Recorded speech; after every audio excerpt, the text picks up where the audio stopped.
तो हम शुरू करते हैं। हमारे पास हम कर रहे हैं जी पास्ट पेपर को सॉल्व और ये हमारी चौथी वीडियो होने वाली है। क्योंकि बहुत सारे क्वेश्चंस है और मैं साथ ही साथ क्वेश्चंस को एक्सप्लेन कर रहा हूँ और साथ ही साथ उसका आंसर भी लिख रहा हूँ, तो बहुत ही लंबी वीडियो बन रही है हमारी। लेकिन हम कोशिश करेंगे कि छोटी-छोटी वीडियो बना के सबको कवर कर लें, ठीक है जी? तो इसमें क्वेश्चन नंबर 8 हमारे पास है। तो अभी 2 पार्ट है ना, दोनों को हम करेंगे यहाँ इसी एक पेज पर। तो हमारे पास क्वेश्चन है, write down 3 methods by which unusable water can be converted into clean water. जो अनयूजेबल वाटर है ना, जिसको हम इस्तेमाल नहीं कर सकते, उसको अगर हमने क्लीन वाटर में कन्वर्ट करना है, ठीक है जी? तो उसके आपने 3 तरीके बतानी है। तो बहुत ही आसान है। हमारे पास बहुत ज़्यादा तरीके हैं, लेकिन हाँ, मैं जो है ना यहाँ पर 3 तरीके जो ज़्यादातर यूज़ करते हैं ना, उसको मैं इस्तेमाल करूँगा। तो सबसे पहला जो तरीका है ना, वो हम कर सकते हैं स्क्रीनिंग। ठीक है जी, बहुत ही सिंपल तरीका है but it is very effective. अगर आपने बहुत बड़े जो डरबिस हैं या स्टोन वगैरह को हटाना है ना, तो आप स्क्रीनिंग कर सकते हो। ठीक है, अब स्क्रीनिंग में क्या होगा, हम जो है ना स्टिक्स को, ठीक है जी, या फिर हम ये कह सकते हैं ना कि लीव्स को, इन सब को हम रिमूव कर सकते हैं, या फिर पीबल्स को, यानी छोटे-छोटे जो पत्थर्स होते हैं, पत्थर के टुकड़े होते हैं, उसको भी आप रिमूव कर सकते हो। कैसे हम यूज़ करेंगे? यूज़िंग यूज़िंग अ नेट। आप कोई जाल लगा सकते हो, और आयरन आयरन रॉड आप फिक्स करके आप उसको रिमूव कर सकते हो। तो ये पहला तरीका है। ठीक है जी, शॉर्ट क्वेश्चन है तो हम बहुत ही सिंपल तरीके से इसको रखेंगे। दूसरा जो तरीका है ना, वो आप कर सकते हो जी, थोड़ा सा ट्रिकी है but it is very effective also. इस हम कहते हैं फ्लोकुलेशन। ठीक है जी।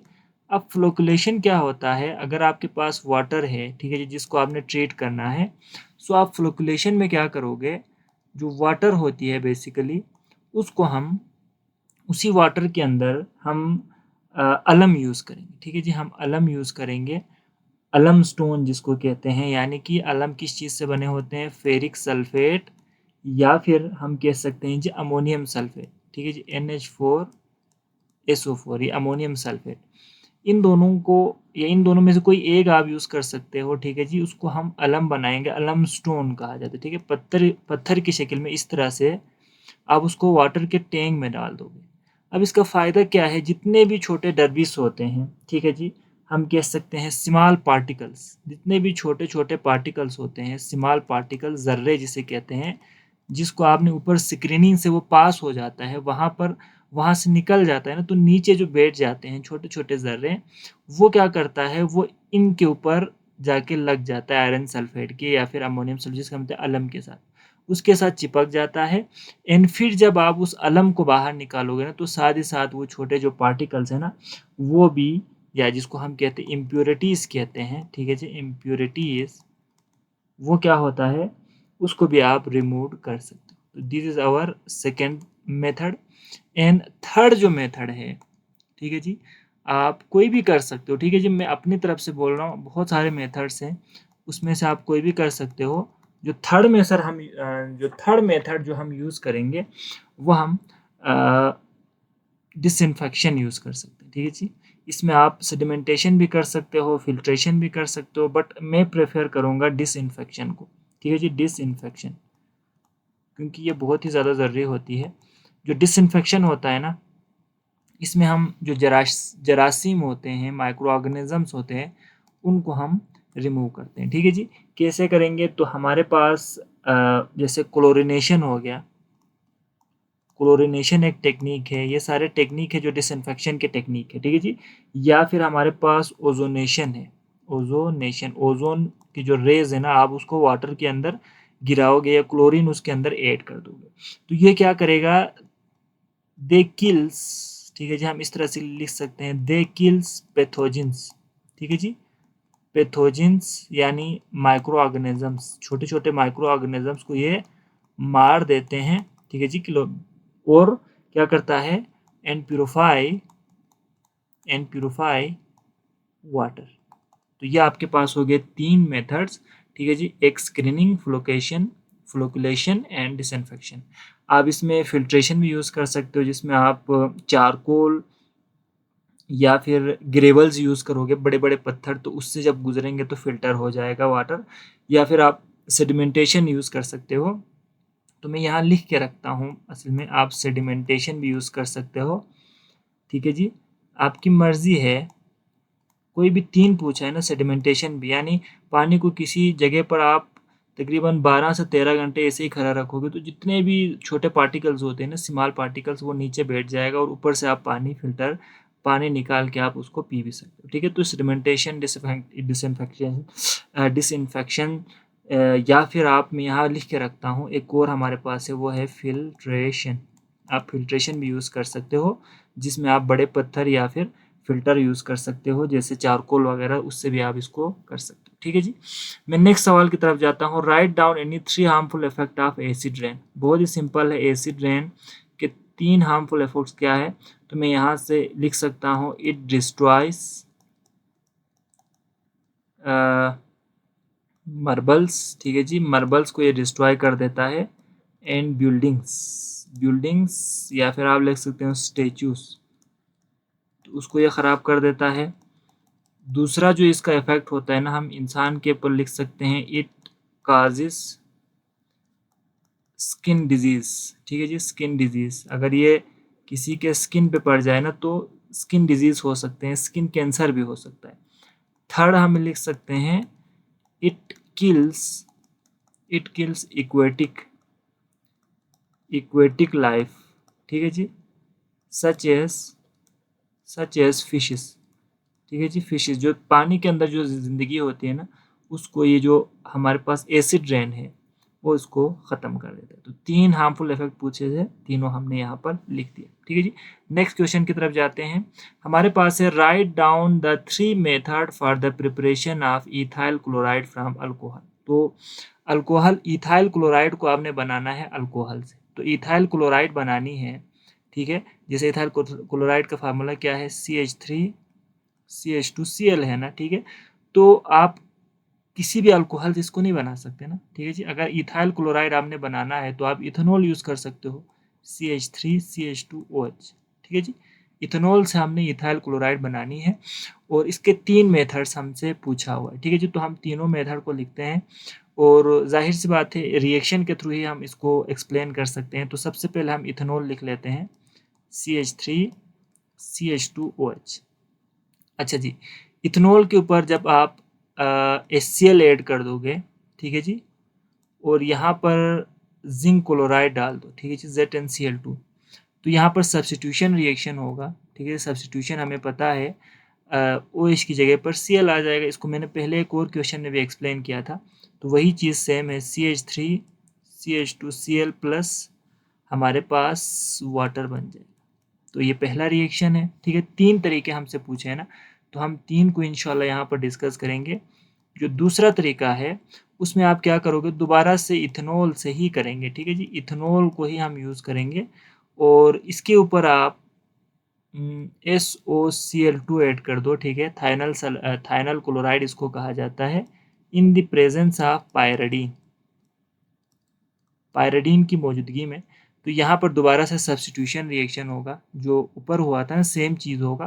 तो यहाँ पर क्या बनेगा, हमारे पास बनेगा CH3CH2 एंड Cl प्लस, अच्छा जी, यहाँ पर HCl बनेगा प्लस यहाँ पर सल्फर भी है ना, तो यहाँ पर सल्फर 2 ऑक्सीजन के साथ मिलकर SO2 भी, क्योंकि 2 ऑक्सीजन है तो SO2 भी बनेगा।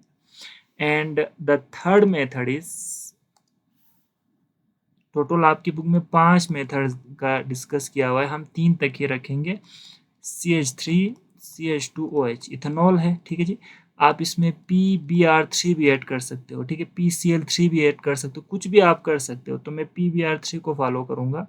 तो दोबारा से वही सब्स्टिट्यूशन रिएक्शन ही होगा। तो हमारे पास CH3CH2Cl प्लस H3, अच्छा H3P और Br हमारे पास 3 बन जाएगा। ठीक है जी, तो यहाँ पर बैलेंस करना है तो यहाँ पर 3 डाल दो। ठीक है जी, तो ये हमारे पास हो गया बैलेंस। तो इस तरीके से भी आप कन्वर्ट कर सकते हो। ठीक है जी, तो आई होप आपको ये चीज़ कंफर्म हो गया होगा। अब मैं दूसरे सवाल की तरफ जाता हूँ। सिमिलर है बट थोड़ा सा डिफरेंट है। How can primary secondary and tertiary alcohols be distinguish by applying Lucas test. ठीक है जी, अब ये लुकास टेस्ट क्या होता है पहले उसको हम समझते हैं। अच्छा, लुकास टेस्ट बेसिकली ये वाला जो मैंने पहले लिखा था ना, this is called Lucas test. ठीक है जी। अब कोई भी अल्कोहल हो, अल्कोहल 3 तरह के होते हैं ना, जैसे मैं यहाँ पर ड्रा करता हूँ। अगर हमारे पास ये हो, ठीक है जी, एक कार्बन हो तो प्राइमरी अल्कोहल, एंड इसी तरह से, अच्छा सॉरी, ठीक है जी, ये प्राइमरी अल्कोहल है। सेकेंडरी अल्कोहल में क्या होगा, मैंने थोड़ा डिफरेंट बना दिया, मैं इसको करेक्ट करता हूँ, ये ज़रूरी है। ठीक है, मैं गलत आपको बताना नहीं चाहता। Primary alcohol, secondary alcohol and tertiary alcohol, तो 3 अल्कोहल्स होते हैं ना। तो अगर COH है और तीनों की तीनों या यहाँ पर एक कार्बन है या फिर सारे हाइड्रोजन है, तो this is our primary alcohol. Similarly अगर हमारे पास यहाँ पर 2 कार्बन हो, इसी जिसके साथ, जिस कार्बन के साथ OH लगा है ना, उसके साथ 2 कार्बन, तो ये सेकेंडरी होता है। एंड अगर 3 कार्बन, ये R जो है ना अल्काइल को शो करे, कार्बन को, ठीक है जी, 3 हो तो ये हमारे पास होता है tertiary. This is tertiary, this is secondary and this is primary alcohol. ठीक है जी।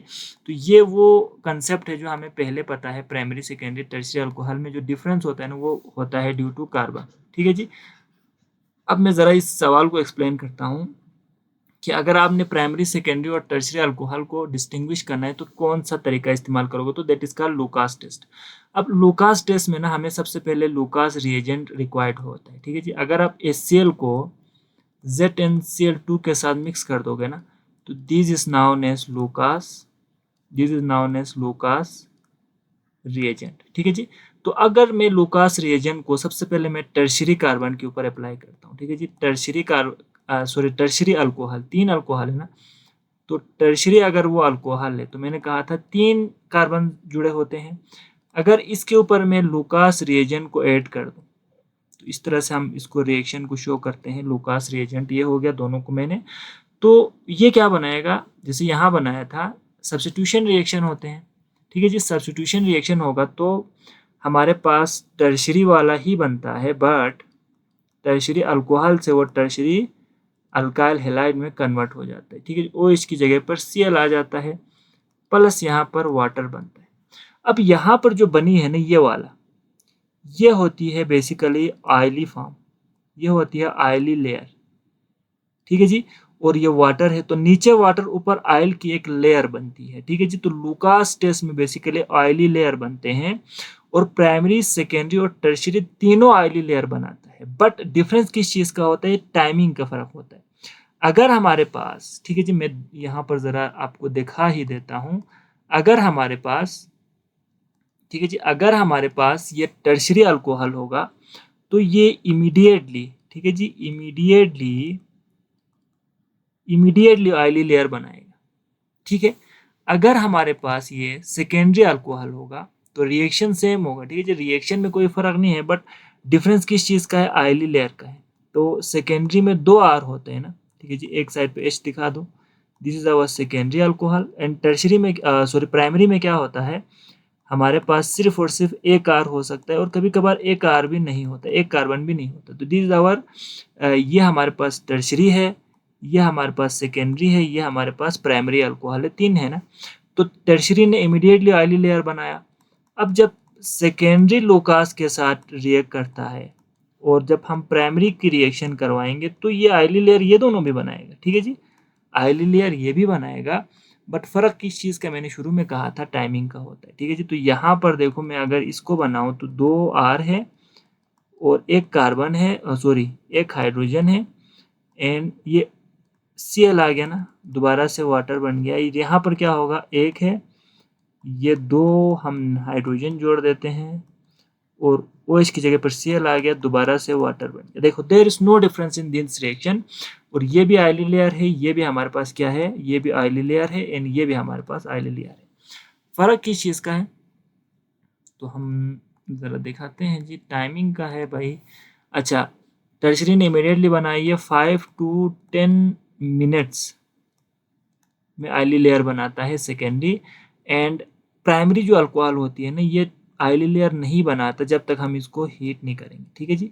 जब तक आप हीटिंग, मैं यहाँ लिख लेता हूँ, ऑन हीटिंग ये क्या बनाएगा, ऑयली ऑयली लेयर बनाएगा। सो हमने लुकास टेस्ट को अप्लाई कर दिया एंड आपसे पूछा है कि हाउ यू कैन डिस्टिंग्विश, ठीक है, तो हम कह देंगे ये इमीडिएटली बनाता है, ये 5 से 10 में, ये और प्राइमरी वाला ऑन हीटिंग बनाता है। तो आप सिर्फ रिएक्शन लिख दो ना, तो आपका पूरा ये आंसर क्लियर हो जाता है, ठीक है जी।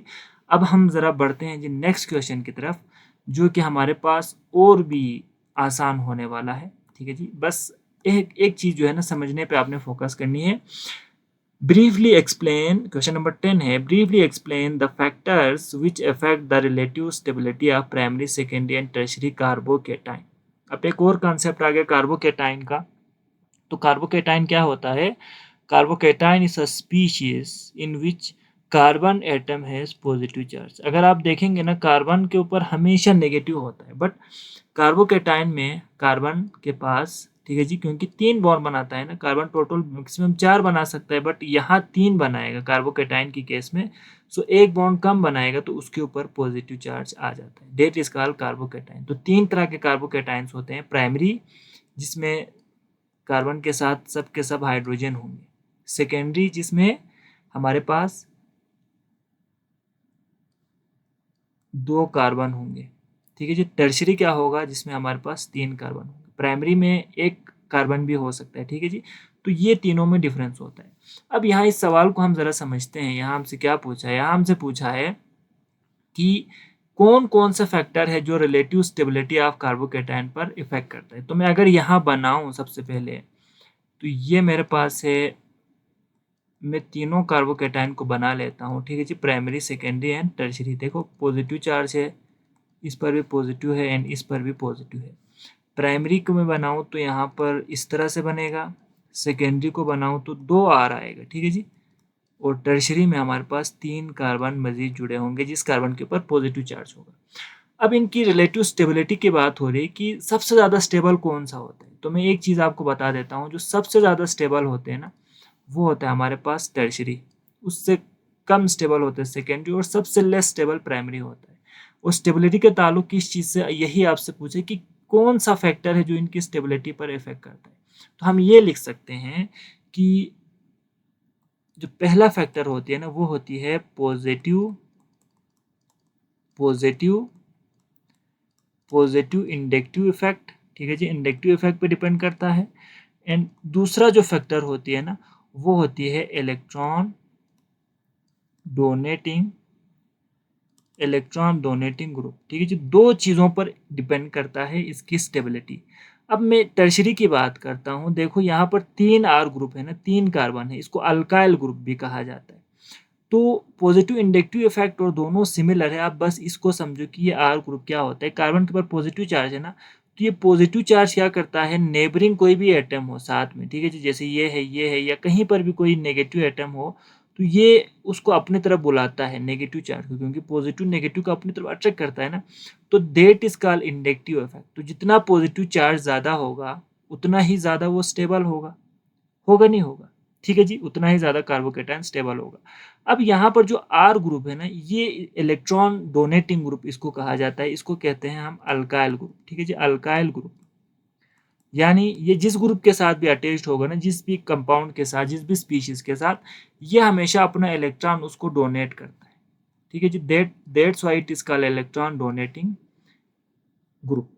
तो देखो यहाँ 3 अल्काइल ग्रुप है ना, तीनों के तीनों अपने जो है ना इलेक्ट्रॉन्स इसको देगा, और जब ये अपना इलेक्ट्रॉन इसको देगा, ठीक है जी, जैसे ये अपना इलेक्ट्रॉन देगा, ये अपना इलेक्ट्रॉन, तीनों अपना इलेक्ट्रॉन देगा, तो पॉजिटिव चार्ज जो है ना यहाँ पर इस कार्बन का कम होगा, क्योंकि इलेक्ट्रॉन इसके पास जा रहा है। तो पॉजिटिव चार्ज जब डिक्रीज होगा, तो जितना पॉजिटिविटी कम होगा ना, तो जाहिर बात है कार्बन जितना पॉजिटिव कम होगा उतना ही ज़्यादा स्टेबल होगा ना, क्योंकि कार्बन पर पॉजिटिव जितना है वो उतना अनस्टेबल है, तो ये ज़्यादा स्टेबल है। यहाँ पर देखो 2 कार्बन है, तो 2 अपना इलेक्ट्रॉन देगा ना, लेकिन as compare to tertiary it is less stable, क्योंकि 2 है, और प्राइमरी में सिर्फ एक ही कार्बन है जो अपना इलेक्ट्रॉन इसको डोनेट कर रहा है, तो इसकी पॉजिटिविटी ज़्यादा है, इसकी कम है, इसकी सबसे कम है, तो ये ज़्यादा स्टेबल है, ये उससे कम स्टेबल है, और सबसे कम स्टेबल हमारे पास प्राइमरी होता है। ठीक है, जो दो फैक्टर आपने बस ये बताना है, पॉजिटिव इंडक्टिव इफेक्ट और due two electron donating effect the stability of carbocation is in this order. Tertiary is more stable as compared to the secondary, and which is stable than the primary, and the stability of carbocations depend upon positive inductive effect and electron donating group. As much as electron donating group is attached with the carbon, it is more stable because this group will decrease the positive charge on the carbocation, which make it more stable. Right, तो आप इस तरह से इसका answer बना सकते हैं. मैं नेक्स्ट की तरफ जाऊंगा, ज़्यादा टाइम नहीं लूंगा यहाँ पर, और वो हमारे पास इससे भी आसान है. ठीक है जी, हमसे क्या पूछा है, आपका इथाइल अमाइन का रिएक्शन पूछा है इथाइल क्लोराइड से और नाइट्रस एसिड से. ठीक है जी, तो ये डाइजोनियम साल्ट वाला है, एंड ये हमारे पास मैं ज़रा करता हूँ. ठीक है जी, पहला पार्ट करता हूँ. हमारे पास है CH3 CH2 एंड NH2 जब रिएक्ट करता है इसके साथ CH3 CH2Cl. ठीक है जी, तो यहाँ पर क्या होगा, दोबारा से सब्स्टिट्यूशन होगी, एक हाइड्रोजन यहाँ से निकल जाएगा. ठीक है जी, मैं ज़रा इसको ड्रा करता हूँ यहाँ पर.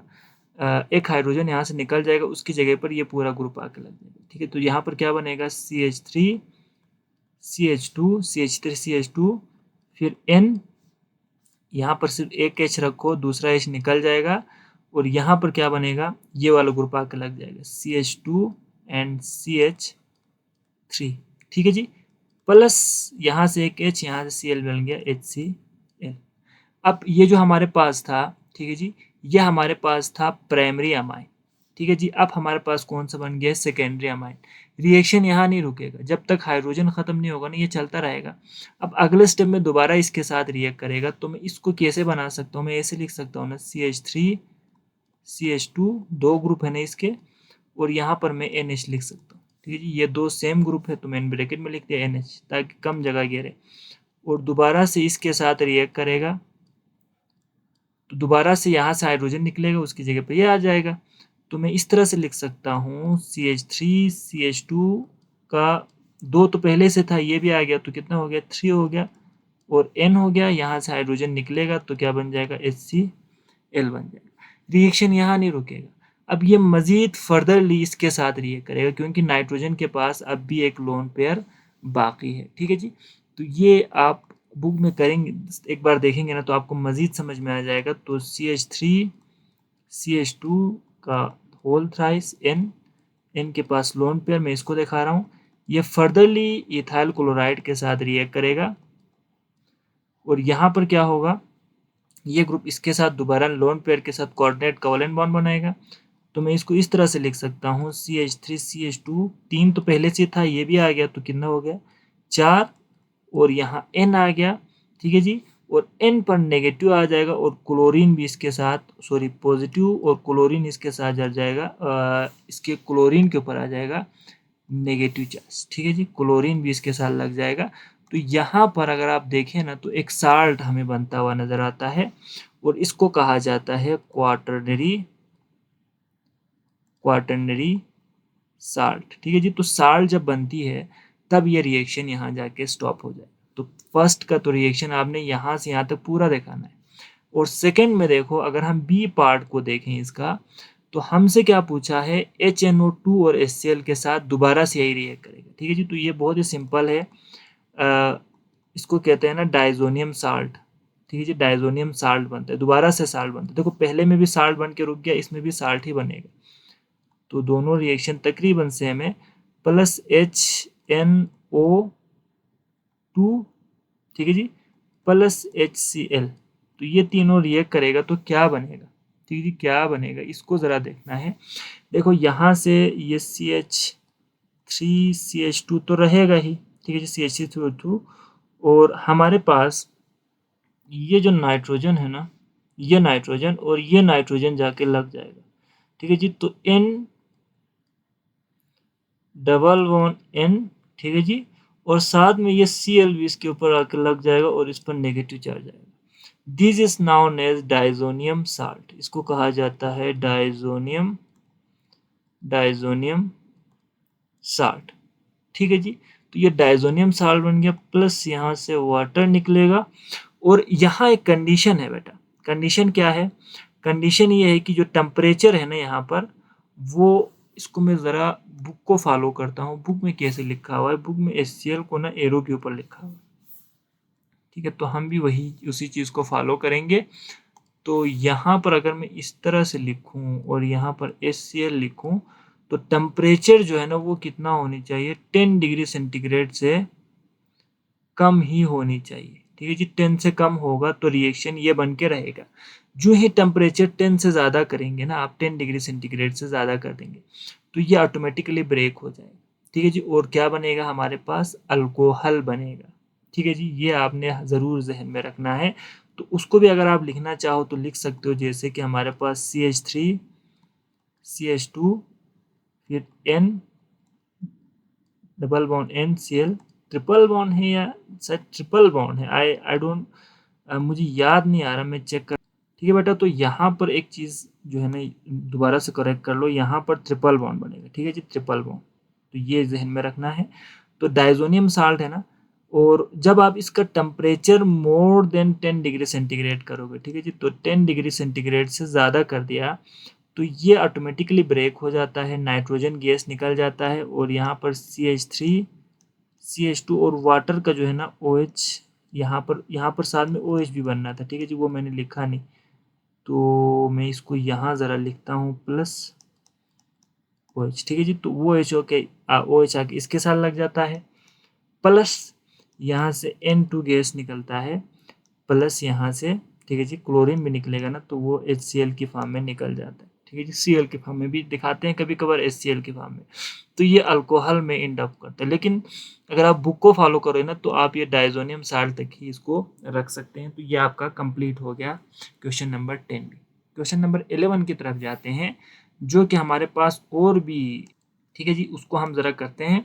ये वीडियो थोड़ी लंबी है, बट आप लोगों ने ना इसको थोड़ा ना बर्दाश्त कर लेना है।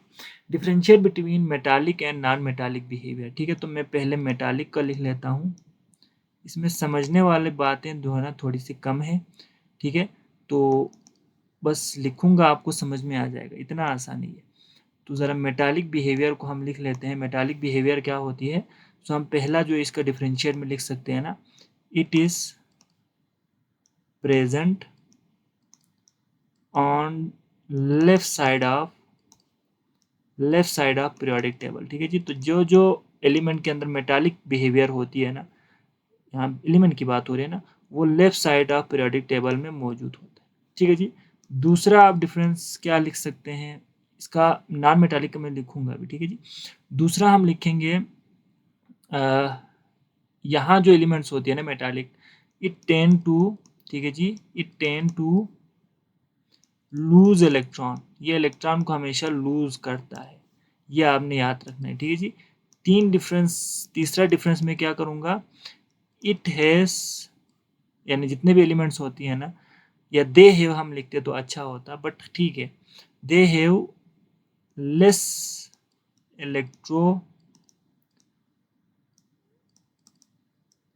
Electronegative, they are less electronegative, ठीक है, ये हम लिख सकते हैं, they are less electronegative elements, ठीक है जी। इलेक्ट्रोनेगेटिविटी इनकी बहुत ही कम होती है। और चौथा भी आप लिख सकते हैं, इनकी जो आयनाइजेशन एनर्जी है ना वो भी बहुत कम होती है, ठीक है जी। तो उसको हम छोड़ देते हैं। तो हम दूसरा करते हैं जी, इसका जो हमारे पास है non metallic behaviour of element को। तो नॉन मेटालिक में हम पहला जो लिखेंगे से सिमिलर लिखेंगे, ठीक है जी, सिमिलर, जस्ट आपने वर्डिंग चेंज करनी है। 3 नंबर का सवाल है तो हम 3 लिखेंगे, जैसे ये लेफ्ट साइड में मौजूद था ना, तो हम इसमें लिखेंगे इट इज़, दे आर लिख सकते हैं वैसे, present on right side of periodic table, ठीक है जी, they are present on right side of periodic table. It tend to lose electron लिखा है ना, तो हम यहाँ लिखेंगे दे, क्योंकि एक तो एलिमेंट है ही नहीं ना, तो they tend to gain electrons, ठीक है जी। उसके रीजन की तरफ मैं नहीं जाऊंगा, बट जस्ट डिफ्रेंशिएट हम कर रहे हैं। एंड थर्ड हम ये लिखेंगे, they are more electronegative elements. ठीक है जी, तो ये आपके पास हो गए 3 differentiate between metallic and non metallic. दूसरे सवाल की तरफ जाते हैं। आपको एक रिएक्शन दिया हुआ है एंड आपसे ये पूछा है कि रेट भी दिया हुआ है, आपने मैकेनिज्म लिखना है। तो इस पर मैं एक वीडियो बना चुका हूँ, आप इसी चैनल से चेकआउट कर सकते हैं कि कैसे मैकेनिज्म हमने फाइंड करनी है। बट यहाँ पर मैं जस्ट आपको इस सवाल को हल करूँगा। सो मैकेनिज्म फाइंड करने का तरीका क्या है, सबसे पहले रेट और इसको कंपेयर करना है। दोनों के सेम मोल है तो एक ही स्टेप में होगा, अदरवाइज दो दो स्टेप में। देखो F2 का सेम मोल है, बट यहाँ पर नाइट्रोजन NO2 जो नाइट्रोजन डाइऑक्साइड का 2 मोल है, यहाँ 1 मोल है, तो डिफरेंट मोल है ना, विच मीन्स ये 2 स्टेप में होगा। तो मैं ज़रा मैकेनिज्म को करता हूँ, यह इसका सॉल्यूशन है। ठीक है जी, तो ज़रा करते हैं जी। जो पहला स्टेप है ना हमारे पास, स्टेप नंबर 1, ठीक है जी, मैं इस तरह से लिख सकता हूँ इसका स्टेप नंबर 1। उसको आप रेट के हिसाब से लिखेंगे। जैसे रेट में NO2 का 1 मोल है प्लस F2 का भी 1 मोल है ना, तो यही रिएक्शन इसी के हिसाब से लिखना है, एक्स्ट्रा कुछ चीज़ें यहाँ डालनी नहीं है। ठीक है जी, और इसको हम कहते हैं जी स्लो स्टेप। तो ये भी आपने लिख के रखना है, पहला स्टेप हमेशा स्लो स्टेप होता है। तो यहाँ पर क्या बनेगा, प्रोडक्ट में जो है वही बनेगा। ठीक है जी, देखो यहाँ पर NO2F है ना, तो मैं यहाँ पर बनाऊंगा NO2F। एक 2 मोल है, बट यहाँ पर एक ही मोल बन सकते हैं, 2 के लिए यहाँ पर ज़्यादा यहाँ पर सिर्फ एक ही एलिमेंट है, एक ही एटम है ना सबका। जैसे ये 2 एटम है, यहाँ पर 2 एटम है, दो से ज़्यादा नहीं है, तो इससे हम नहीं बना सकते। पर लेकिन F2 के 2 एटम है ना यहाँ पर, तो एक F अलग से बनेगा। This is known as reaction intermediate. ठीक है जी, अब ये रिएक्शन इंटरमीडिएट क्यों कहा जाता है, क्योंकि ये रिएक्शन में ही बनता है और रिएक्शन में दोबारा से यूज़ होता है। तो मैं दोबारा से इसी को लिखूंगा। ठीक है जी, इंटरमीडिएट को प्लस, ये डॉट क्यों लगाए, क्योंकि F फॉर्म में हाईली रिएक्टिव होता है ना, और ये हमारे पास फ्री रेडिकल है। अब देखो ये किसके साथ रिएक्ट करेगा, तो यहाँ NO2 के 2 मोल थे ना, हमने सिर्फ 1 मोल इस्तेमाल किया, तो दूसरा मोल अब भी बाकी है, और इसको कहते हैं फास्ट स्टेप। ठीक है जी, तो ये क्या बनाएगा, दोबारा से देखो 2 था ना, वहाँ पर 2 मोल, 1 मोल तो यहाँ बनाया है, दूसरा मोल ही बनेगा ना, तो यहाँ पर मैं बनाऊंगा NO2F। ठीक है जी, तो ये आपके पास मैकेनिज्म हो गया। और इसको अगर आपने कंफर्म करना है ना, तो ओवरऑल भी ज़्यादातर हमें दिखाई देता है। तो देखो F और F इंटरमीडिएट कैंसिल हो गया, बाकी सबको प्लस कर दो। NO2 तो 2 mole of NO2 plus F2 सिर्फ एक ही है ना, और यहाँ पर देखो 2 मोल ऑफ NO2F, दोबारा से ये बन गया ना। तो this was the mechanism of this whole reaction. ठीक है जी, इतना आसान था। नेक्स्ट क्वेश्चन की तरफ जाते हैं। क्वेश्चन नंबर 12 है, और ये भी काफ़ी इंटरेस्टिंग है और काफ़ी आसान भी है। Describe how N+L rule and Hund's rule are applied in writing electronic and orbital configuration of Mn। ठीक है जी, मैग्नीज की बात हो रही है। तो N+L रूल हमें ये कहती है कि पहले लो ऑर्बिटल फिल होगा, ठीक है जी, एंड फिर हायर ऑर्बिटल फिल होगा। ठीक है जी, और जिसकी N+L वैल्यू ज़्यादा होगी, ठीक है जी, वो हमारे पास आएगा, तो उसकी उतनी ही एनर्जी ज़्यादा होगी, और उसको हम बाद में लिखेंगे। ठीक है जी, और हुंस रूल हमें क्या कहता है, हुंस रूल हमें यह कहता है कि अगर खाली ऑर्बिटल मौजूद होगा तो इलेक्ट्रॉन अनपेयर्ड रहेगा। ठीक है जी, सब ऑर्बिटल में, लेकिन पेयर्ड फॉर्म में एक ही ऑर्बिटल में नहीं रहेंगे। तो ये दो हमारे पास है, तो हम मैग्नीज का करते हैं दोनों रूल से। इसका एटॉमिक नंबर 25 है ना, तो हम पहले N+L रूल के हिसाब से करते हैं। तो 1s2, इसी तरह से लिखते हैं ना, 2s2 2p6 3s2 3p6, फिर 4s2, तो कितने हो गए टोटल, 4 6 12 18 19 20 हो गए ना, एंड 25 है तो 3d5। ये हमारे पास मैग्नीज को हमने N+L रूल के हिसाब से लिखा। एंड दूसरा है ऑर्बिटल कन्फिगरेशन, यानी हमने हुंस रूल अप्लाई करनी है। तो आप इसको इस तरह से कर सकते हो, मैं यहीं पर लिखूंगा हुंस रूल को हिसाब से।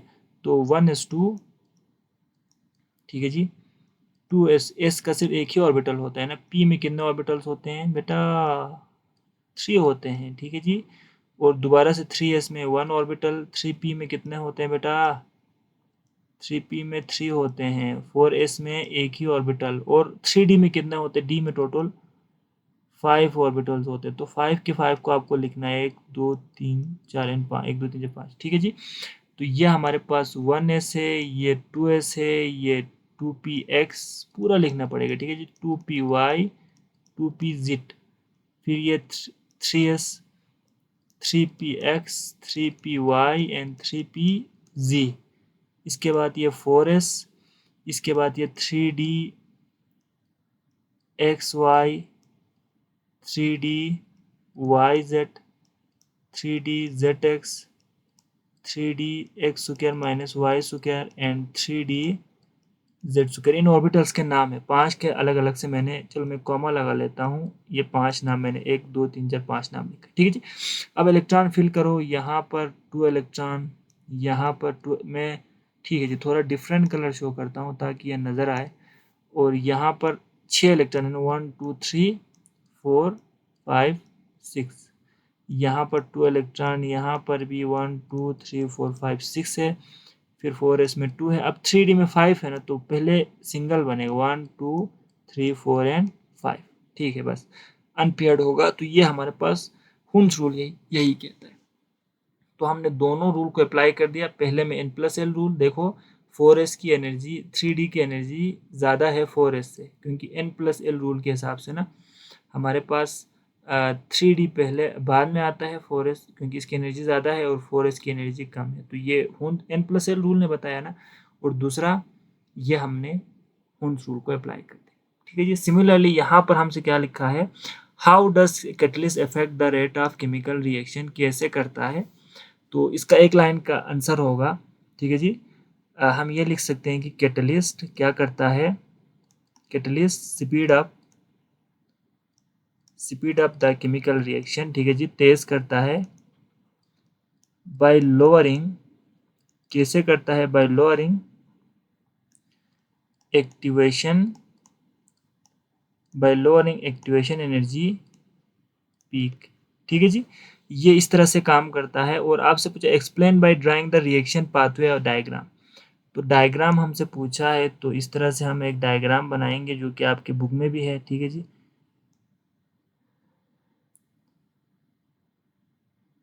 ये आपके पास हो गया डायग्राम, ठीक है। और इसमें हम क्या करेंगे मज़ीद ऐड, तो यहाँ पर हम यहाँ से शुरू करेंगे, ठीक है। रिएक्टेंट को यहाँ से मैं डिफरेंट कलर शो करता हूँ।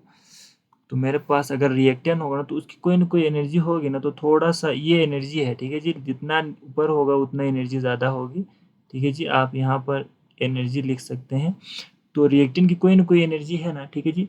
अब यहाँ से रिएक्शन शुरू होगा, तो मैं ऐसे दिखाऊंगा कि अगर हमारे पास हम कैटलिस्ट यूज़ नहीं करेंगे ना, तो पहले इस एक्टिवेशन एनर्जी को पार करना पड़ेगा, फिर जाके ये प्रोडक्ट में कन्वर्ट होगा, ठीक है जी। तो ये हमारे पास है प्रोडक्ट, मैं यहाँ लिख लेता हूँ, जी, थोड़ा सा डिफरेंट कलर यूज़ करेंगे। ये हमारे पास रिएक्टेंट है, ठीक है जी, और ये हमारे पास बन गया प्रोडक्ट। और इस पीक को हम क्या कहेंगे, यहाँ तक जा रहे हैं ना, ठीक है जी, इस पीक को हम कहेंगे एक्टिवेशन एनर्जी पीक, ठीक है जी। एक्टिवेशन एनर्जी पीक, इसको पार करना पड़ेगा, ठीक है जी। अब अगर हम कैटलिस्ट यूज़ करेंगे तो क्या होगा, कैटलिस्ट इस एक्टिवेशन एनर्जी पीक को ना छोटा कर देता है, ठीक है जी, इस्तेमाल कर देता है। कैसे करेंगे, तो मैं यहाँ लिख लेता हूँ, यहाँ से ये पीक को बिल्कुल छोटा करता है एंड ये जाके दोबारा से प्रोडक्ट बन गया, ठीक है जी। अब देखो यहाँ जो आपको डिफरेंस नज़र आएगा, ठीक है जी, this difference is due to the use of catalyst, ठीक है ना।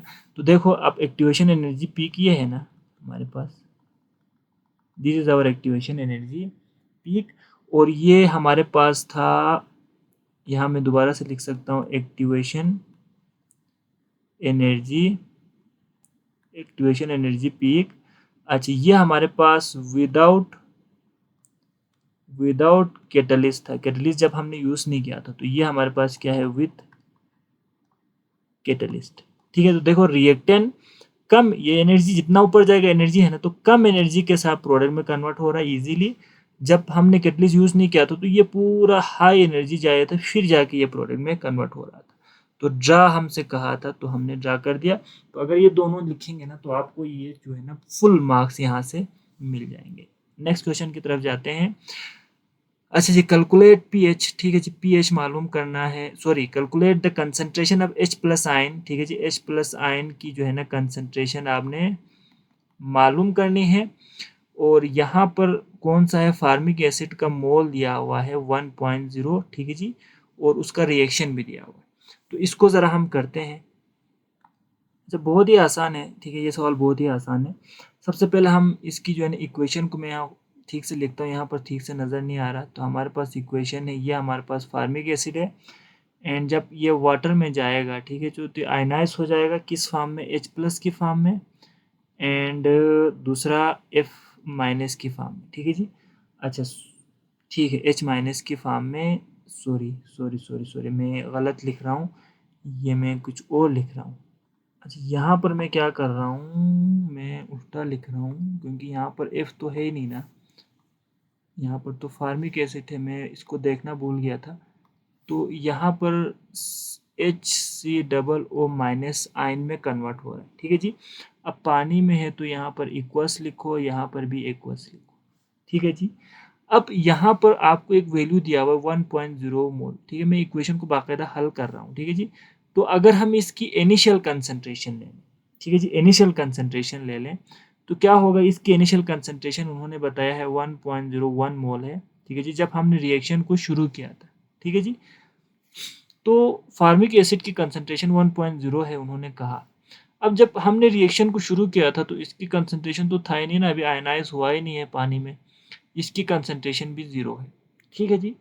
अब जब इक्विलिब्रियम आ जाए, ठीक है जी, मैं यहाँ लिख सकता हूँ इक्विलिब्रियम, जब ये इनिशियल था, ठीक है जी, ये इनिशियल था, इक्विलिब्रियम पे क्या होगा, यहाँ पर इसकी वैल्यू कम होगी ना भाई, 1.0 से माइनस कुछ ना कुछ तो कम होगी, क्योंकि इसमें आयनाइज हो गया ना। तो हम यहाँ पर लिख सकते हैं -x, हमें नहीं पता, यही तो हमने मालूम करना है, ठीक है जी। तो कम हो गया है, तो यहाँ पर क्या होगा, वही चीज़ इसमें बढ़ेगा और इसमें कन्वर्ट हो जाएगा। ये समझ में नहीं आ रहा ना, देखो थोड़ा टाइम गुजर गया ना, इनिशियल के बाद इक्विलिब्रियम पहुंचा है, तो टाइम गुजरने के साथ साथ रिएक्टेंट प्रोडक्ट में कन्वर्ट हो गया होगा, हमें नहीं पता कितना हुआ है, तो इसलिए हमने x लगा दिया। लेट सपोज x कम हुआ है, तो ये जीरो से बढ़ेगा ना, तो ये x बढ़ा है, हमें नहीं पता कितना इंक्रीज हुआ है, और ये भी x बढ़ गया है, हमें नहीं पता कितना इंक्रीज हुआ है, ठीक है जी। अब यहाँ पर आप देखो Ka आपको दिया हुआ है ना, ठीक है जी, तो अब हम Ka को यूज़ करेंगे, एसिड है तो। और Ka का फार्मूला क्या है हमारे पास है प्रोडक्ट कंसंट्रेशन ऑफ प्रोडक्ट, ठीक है जी, concentration of product divide by concentration of reactant, ये हमारे पास Ka है। तो इसको ज़रा हल करते हैं, तो हमारे पास प्रोडक्ट क्या है, यहाँ पर देखो H प्लस है कंसंट्रेशन ऑफ, और कंसंट्रेशन ऑफ कार्बोनेट, ठीक है जी, डिवाइडेड बाई यहाँ पर क्या है, कंसंट्रेशन ऑफ फार्मिक एसिड, ठीक है जी। ये आपके पास है, तो इनकी वैल्यू ज़रा पुट करो। Ka की वैल्यू यहाँ पर दिया है 1.8 10⁻⁻⁴ में, यहाँ डेटा से देख के लिख रहा हूँ। और H प्लस की कंसंट्रेशन क्या है जी, देखो इक्विलिब्रियम पे हम मालूम कर रहे हैं ना, क्योंकि Ka हमेशा Ka, Kw, Kb जो भी होती है ना, इक्विलिब्रियम की बात होती है। तो इसकी x कंसंट्रेशन है, और इसकी भी क्या है, x कंसंट्रेशन है, डिवाइडेड बाई इसकी कंसंट्रेशन क्या है, 1.0 माइनस x। यहाँ तक क्लियर है ना। अब ज़रा आगे हम बढ़ते हैं, यहाँ पर देखो बेटा, यहाँ पर जो है ना हमारे पास, मैं ज़रा इसको नीचे ले जाता हूँ, यहाँ पर जो है ना 1.0 माइनस एक्स जो है ना, ये हम इसमें से माइनस करेंगे ना, तो 1 मोल से x बहुत ही कम होता है, क्योंकि जब भी हम किसी भी सब्सटेंस को, ठीक है जी, आयनाइज करते हैं तो बहुत ही कम आयन में कन्वर्ट होता है, यानी इसको ना आप इसके हिसाब से निगलेक्ट कर सकते हैं, सब कुछ आयन में कन्वर्ट नहीं होगा, बहुत ही कम फ्रैक्शन में कन्वर्ट होता है। तो यहाँ पर जो x है ना, हम 1 माइनस एक्स, इसमें से x को हम निगलेक्ट कर सकते हैं, तो इसकी जगह पर हम क्या लिखेंगे, 1.0। तो मैं ज़रा इस साइड पे करता हूँ, तो हमारे पास क्या होगा, थोड़ा सा चेंज हो जाएगा, 1.8 10⁻⁻⁴ इक्वल है x मल्टीप्लाई बाई x हो रहा है ना, ये x और x, तो ये हो जाएगा x स्क्वायर, और यहाँ पर मैंने x को निगलेक्ट कर दिया है ना, तो इसकी जगह पर आ जाएगा 1.0। तो x square equal cross multiply हो जाएगा 1.8 10⁻⁻⁴, और x हो जाएगा, अगर मालूम करना है तो अंडर रूट ले लो, ठीक है जी। तो अंडर रूट कैंसिल हो जाएगा, तो 1.8 × 10⁻⁴ का आप अंडर रूट ले लो, तो आपके पास आ जाएगा x की वैल्यू। अभी मेरे पास कैलकुलेटर नहीं है, ठीक है जी, तो आप कैलकुलेटर इस्तेमाल करोगे ना तो आपको इसकी वैल्यू आ जाएगी और m में आएगा, and this is the concentration of H+, ठीक है जी। H+ की आपके पास यही आंसर कंसंट्रेशन होगी, ठीक है जी। तो इस तरह से आप इस न्यूमेरिकल को हल कर सकते हो और इसका आपको आंसर मिल जाएगा। अब हम ज़रा सा करते हैं, इसको मैं मिटा रहा हूँ, ठीक है जी, आपने नोट किया होगा आई होप। इसमें जो है ना हमारे पास दूसरा पार्ट जो है ना इसको हम करते हैं ज़रा, ठीक है जी, ये वाला हाउ कैन आइडोफार्म टेस्ट वाला, ठीक है जी। ये भी काफ़ी इंपॉर्टेंट है और मैं हमेशा अपने बच्चों को ये ज़रूर करवाता हूँ। एक वो लुकास टेस्ट वाला और दूसरा आइडोफार्म वाला हमेशा पेपर में आते हैं, ठीक है जी। तो यहाँ लिखा है जो आइडोफार्म टेस्ट होती है उससे आप एल्डिहाइड और कीटोन को कैसे आइडेंटिफाई करते हो बाय केमिकल इक्वेशन। सिर्फ इक्वेशन पूछा है ना, तो देखो एल्डिहाइड में ना हमारे पास सिर्फ और सिर्फ इथेनॉल ये टेस्ट देते हैं, बाकी कोई भी एल्डिहाइड टेस्ट नहीं देता, ठीक है। तो आप ऐसे लिखेंगे CH2 CH3 CH2, अच्छा सॉरी मैं इथेनॉल लिख रहा हूँ, मैं इथेनॉल लिख रहा हूँ, मैं इथेनॉल की बात करूँगा। तो यहाँ पर थोड़ा सा चेंज कर देते हैं इसको, इथेनॉल लिखते हैं CH3 C++O और ये H इथेनॉल, ठीक है जी। सिर्फ इथेनॉल ये टेस्ट देता है। इथेनॉल क्या करेगा आइडोफार्म रिएजेंट के साथ, आइडोफार्म रिएजेंट में क्या आता है हमारे पास I2 + NaOH, इन दोनों की मिक्सचर को आइडोफार्म रिएजेंट कहा जाता है, ठीक है जी। इसके साथ रिएक्ट करता है तो सबसे पहले जो प्रोडक्ट हमारे पास बनता है ना यहाँ पर वो है हमारे पास, मैं ज़रा लिख लेता हूँ यहाँ पर, वो हमारे पास है CHI3, ठीक है जी, ट्राई आइडो मीथेन, ठीक है जी, इसको ट्राई आइडो मीथेन कहा जाता है। ये बनता है पहला प्रोडक्ट, प्लस दूसरा प्रोडक्ट बनता है HCOONA, sodium salt of carboxylate इसको कहा जाता है, प्लस NaI बनता है सोडियम आयोडाइड, ठीक है जी, प्लस यहाँ पर वाटर बनता है। तो ये जो है ना 1 2 3 प्रोडक्ट तो फिक्स है, लेकिन ये थोड़ा चेंज हो सकता है with respect to this carbon. यहाँ पर 2 कार्बन था तो 1 कार्बन वाला बनता है, यहाँ पर 3 कार्बन होगा तो यहाँ 2 वाला बनेगा, ठीक है। तो वो चेंज हो सकता है बट ये चीज़ें सेम ही रहेगा। और ये जो बना है ना ट्राईआइडोमीथेन, इसका जो कलर होती है या प्रिसिपिटेट बनते हैं, ठीक है जी, और इस प्रिसिपिटेट का कलर क्या होता है, इसका कलर होता है येलो, ठीक है जी, येलो पीपीटी बनता है जो कि कंफर्म करेगा कि हमारे पास ये कौन सा है, इथानल है, ठीक है जी।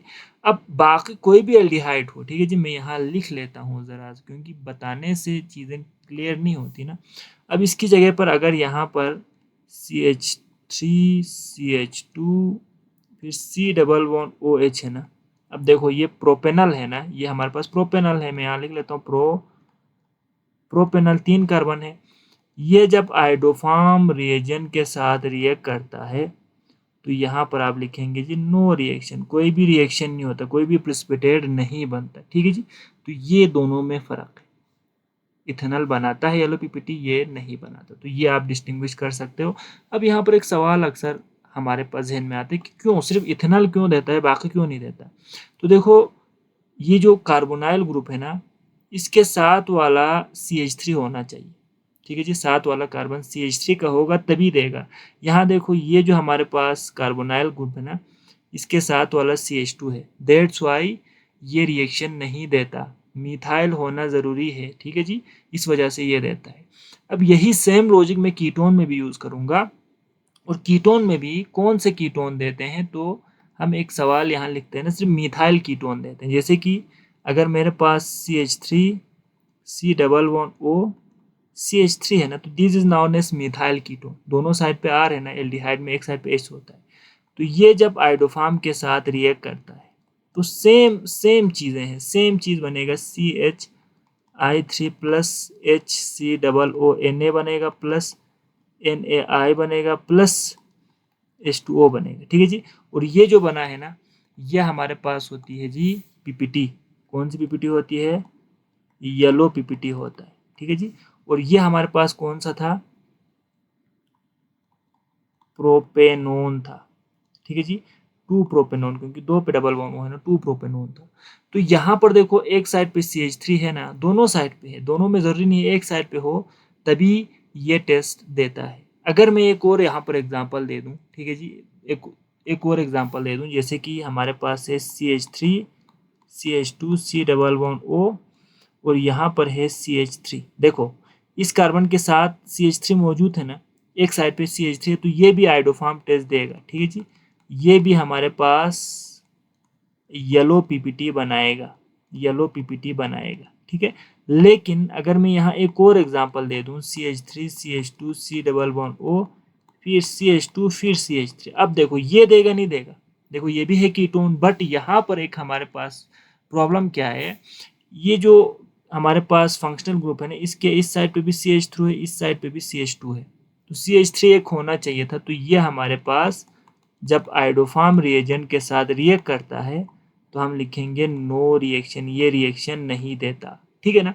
तो यहाँ से एक चीज़ कंफर्म हो गई कि हम एल्डिहाइड और कीटोन को अगर डिस्टिंग्विश करना, तो इसमें आप कौन सा आंसर लिखोगे, आप ये लिखोगे, आप ये लिखोगे, आप ये लिखोगे, आप ये लिखोगे, 4 क्वेश्चन लिख लिया ना, तो आपका जो है ना कंप्लीट आंसर बन जाएगा। इस पर मैं बिल्कुल एक अलग वीडियो मैंने बनाया हुआ है आइडोफार्म पर, आप उसको चेकआउट कर सकते हैं, ये पूरा कंसेप्ट मैंने क्लियर किया है, बट यहाँ पर मैंने थोड़ा इसको मुख्तसर कर दिया।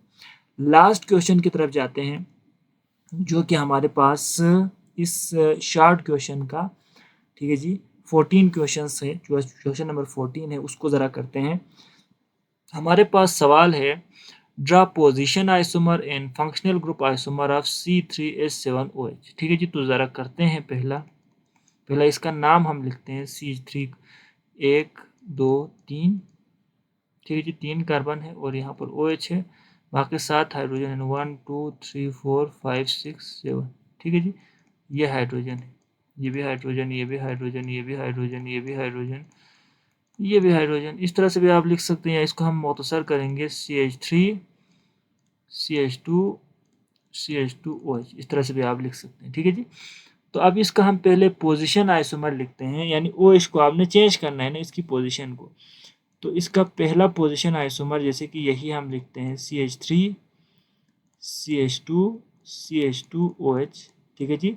इसका नाम क्या है, इसका चलो नाम मैं बाद में लिखता हूँ। इसका दूसरा आइसोमर क्या है, CH3, फिर मैं OH को यहाँ डाल देता हूँ, ठीक है जी। तो CH बन जाएगा, यहाँ पर OH आ गया, फिर यहाँ पर CH3। देखो फंक्शनल ग्रुप का जो है ना पोजीशन चेंज हुआ, यहाँ कार्बन नंबर 1 पे था, ठीक है। नंबरिंग करेंगे, ये तो आपको आता होगा ना, तो नंबरिंग करेंगे तो ये कार्बन नंबर 1, ये 2, कार्बन नंबर 3 है, और यहाँ पर देखो ये कार्बन नंबर 1, ये कार्बन नंबर 2, ये कार्बन नंबर 3 है।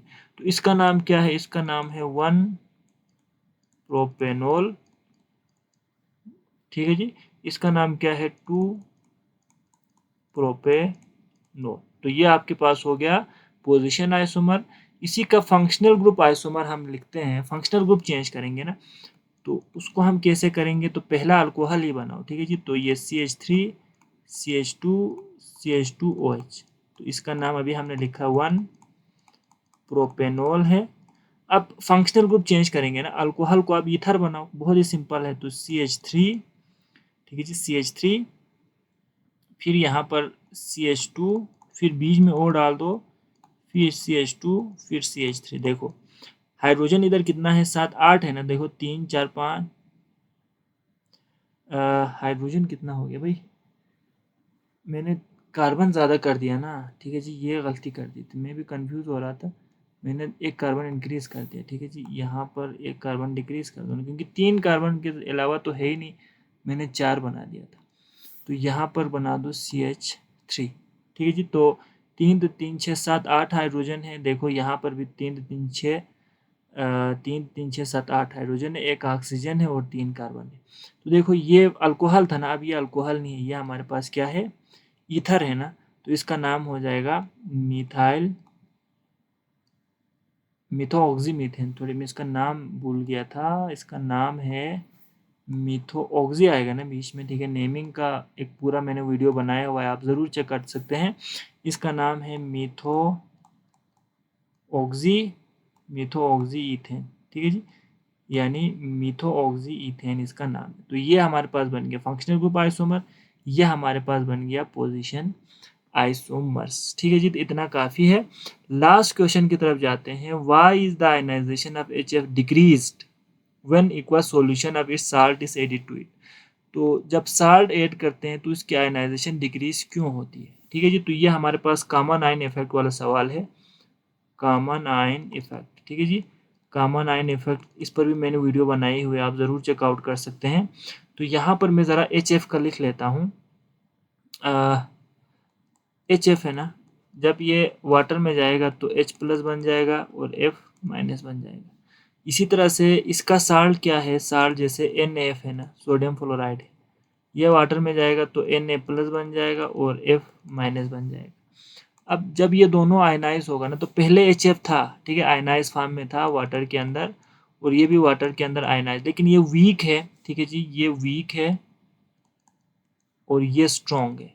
यानी स्ट्रॉन्ग और वीक में क्या फ़र्क है, ये बहुत ही कम आयनाइज होते हैं, ये कम्प्लीटली आयनाइज हो जाता है, ठीक है जी, कम्प्लीटली आयन में कन्वर्ट हो जाता है। तो ये स्ट्रॉन्ग है, ये वीक है। अब देखो दोनों में क्या है, कॉमन आयन है ना, फ्लोरीन आयन है दोनों में, तो ये सॉरी फ्लोराइड है। तो यहाँ पर जो F माइनस की जो है ना कंसनट्रेशन इंक्रीज होगा जो ही आप साल्ट को ऐड करेंगे। पहले ये था, फिर साल्ट आपने ऐड कर दिया, यही पूछा है ना। तो जो ही फ्लोरीन की या फ्लोराइड F माइनस की जो कंसनट्रेशन इंक्रीज होगा ना, तो लीशेडलियर प्रिंसिपल के हिसाब से जब प्रोडक्ट में अगर कोई मोल ऐड हो रहा हो तो रिएक्शन का जो इक्विलिब्रियम आया हुआ है ना, ये शिफ्ट हो जाता है उसके अपोजिट। लीशेडलियर यही कहते हैं ना, उस चेंज को मिनिमाइज करने के लिए वो उसके अपोजिट डायरेक्शन में जाएगा। तो यहाँ पर F माइनस इंक्रीज होगा ना, तो इन दोनों में से एक रिएक्शन को रिवर्स होना पड़ेगा ताकि यहाँ से ये दोनों कंबाइन होकर दोबारा से F की कंसनट्रेशन कम कर सके। तो देखो ये स्ट्रॉन्गली आयनाइज होता है, स्ट्रॉन्ग है ना, तो ये वापस नहीं आ सकता, लेकिन ये वीक हमारे पास आयनाइज हुआ है, बहुत कम इसके आयन है। तो ये क्या होगा, F और H प्लस दोबारा से कंबाइन होगा और ये कन्वर्ट हो जाएगा HF की फॉर्म में। तो थोड़ा बहुत जो आयनाइज हुआ था ना, वो दोबारा से इसके सॉलिड फॉर्म में आ जाएगा, ठीक है, तो उसकी आयनाइजेशन क्या हो जाएगी, डिक्रीज हो जाएगी। ठीक है, तो हम यहाँ पर क्या आंसर लिखेंगे? अब सवाल यही पैदा होता है कि आंसर क्या बनाए भाई हम। तो इसका आंसर हम इस तरह से लिख सकते हैं, ठीक है जी, मैं ज़रा कोशिश करता हूँ इसको बनाने की। ठीक है जी, तो हम लिखेंगे when aqueous solution of salt like NF is added, ठीक है जी, to HF, देन, ठीक है जी, ऐड करेंगे, देन क्या होगा, due to, and then due to common ion, and due to common ion effect, ठीक है जी, due to common ion effect the concentration of F minus ion increases, ठीक है जी, इंक्रीज होगा। तो हम, तो according to an equilibrium will shift, an equilibrium will shift, equilibrium shift according to Le Chatelier principle। Since, ठीक है जी, इक्विलिब्रियम शिफ्ट होगा since HF is weak electrolyte, ठीक है जी, weak electrolyte, therefore H plus and F minus will combine